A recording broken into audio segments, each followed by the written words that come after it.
Let's say you have some aluminum plate stock that you want to cut down to size. First, mark out the perimeter dimensions that you're going to be cutting. I'm using a square and scribing with a transfer punch. Once the perimeter is sketched out, double check the dimensions. So if you work for a big company, you can call the order downstairs, they'll cut the plate, or I could call a vendor and have them cut the plate.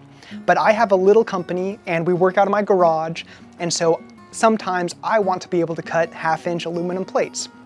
But I don't necessarily want to invest in a plate saw. And so today I want to look at cutting with a bandsaw, which may or may not be the right tool, and also cutting with a cutoff disc. The material clearance in the Portaband makes this really untenable because you have to do multiple passes.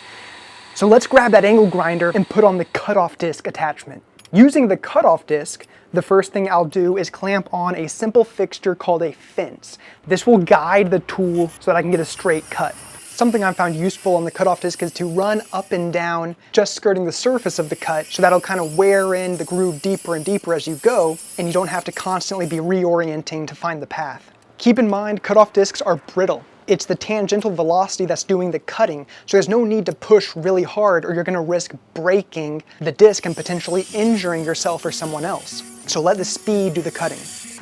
Now I'm leaving the aluminum connected in a couple places just so that it's not hanging down and I have a bending moment through my final cut.